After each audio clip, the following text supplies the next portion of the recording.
All right, thorax is dubbed.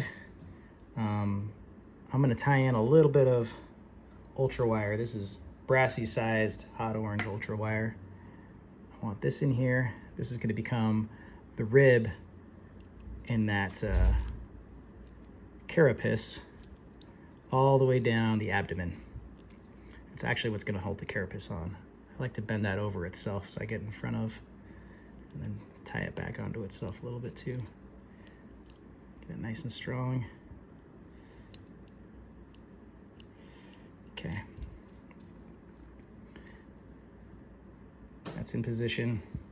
And one more thing I want to do is throw a little bit of super glue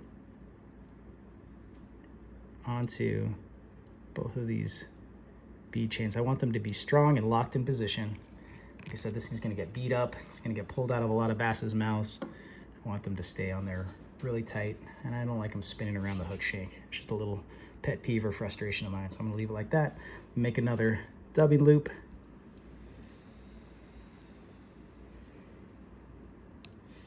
And I am done with this thread for now until the fly is essentially ready to be finished. So I'll load my dubbing loop with some more of this sand crab dubbing. So yeah, like I was saying, change the colors of your crayfish to match their development on your home water as you go along. Change the size. And what I started doing was changing that claw size too to see what I could get to trigger responses. And I found just a little bit bigger, so it waves just a little bit more, accentuates the benefit, the main benefit of this particular pattern of getting that fighting crayfish stance out there. You know, they're embattled, cornered crayfish was the reason I tied this fly, and it's exaggerating those claws seems to work really well, especially for the smallmouth. All right, got my second dubbing loop loaded here. I'm gonna spin it up.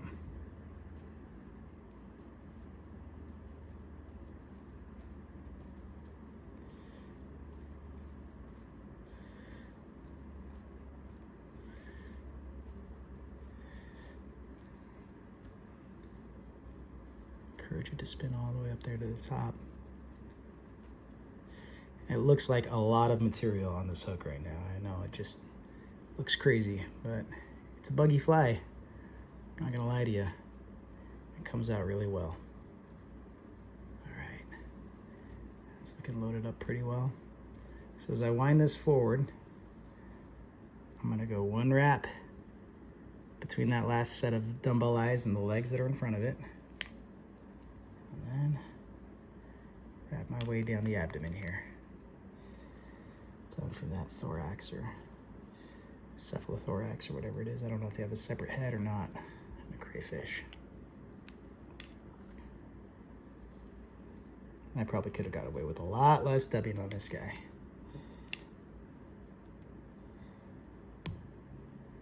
Not gonna worry about it.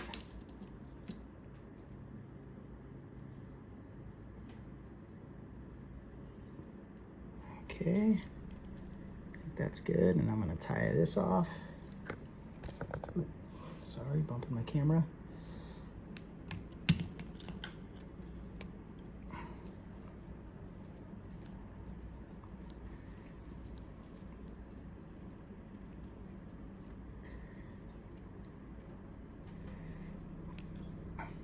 Snip that off.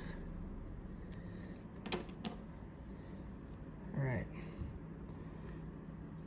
So at this point, I've got all that delicious buggy dubbing in there.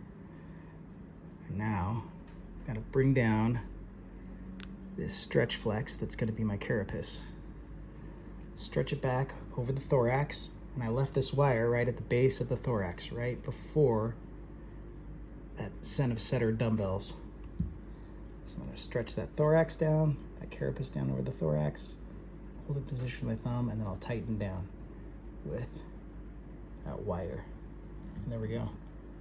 Thorax is pulled down. Wrap it to behind those dumbbell eyes.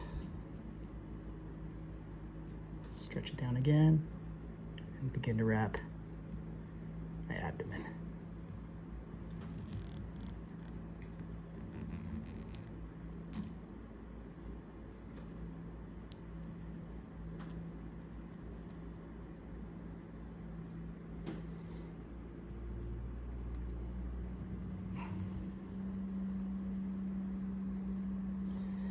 long dubbing fibers. Kind of have to wiggle it and tease it between if you don't want to trap too many down. Tilt that toward you so you can see what this looks like as we wrap it up. I got space for one more before my dumbbell eyes.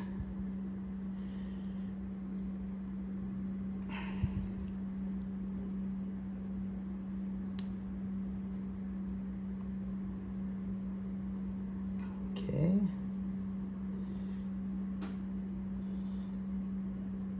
Now, just leave that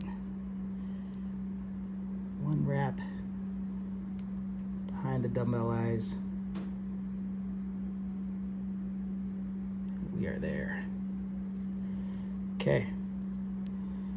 Now what's left to do, get one more for that. Just use my thread to tie it off.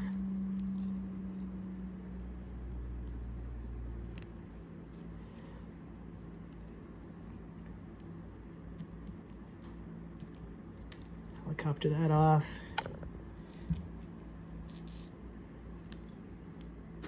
Ready for a whip finish.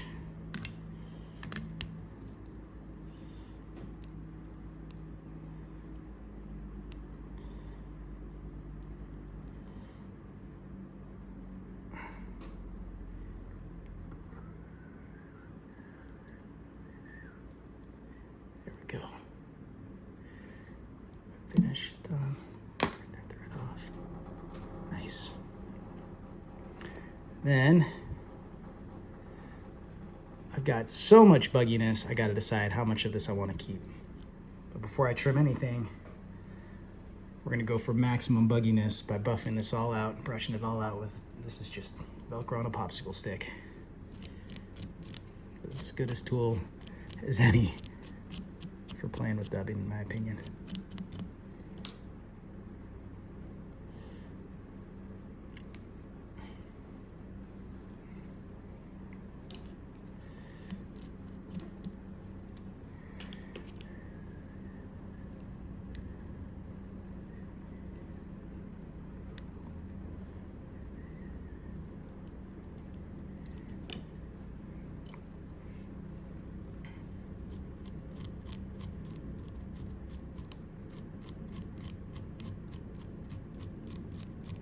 When you tie this stuff in solid, you shouldn't worry too much about any of it getting pulled out or pulled around.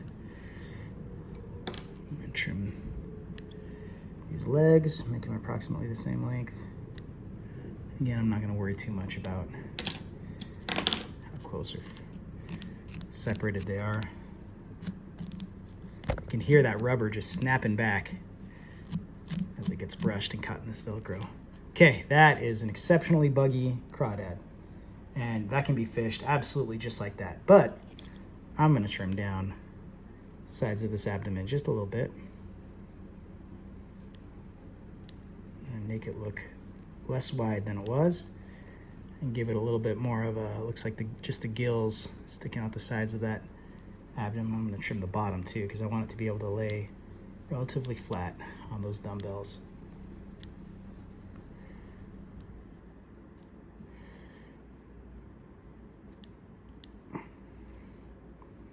I'm gonna leave a little mini tail down there of that stretch flex, held down by my whip finish. Trim that up, and then in this thorax here, I really do kind of like to leave it scraggly, to just leave it in the mix of the antennae and legs and everything else that we have in here, and just let it be real, real buggy. So I'm not gonna trim that too much. I'll leave that pretty scraggly. And here's our end result. He is a buggy guy. One more step. I want a little drop of super glue right here on my whip finish. And my tail is protecting my hook eye from getting that super glue on him. Clogging it up, just kind of nice. There we go, finished product. Tim's Come At Me Cray. This backward swimming, claw raising, fighting rascal. Ready to throw down with any smallmouth bass or even big brown trout you might find on the Black River this weekend with me. I'll try to post some video or pictures of the fish that I've caught on it and see how we do this weekend, see what we can produce. There's the olive and rust right next to each other. You can, of course, experiment with all different kinds of colors. See what works best for you. So it's a good one. Give it a try. Bye.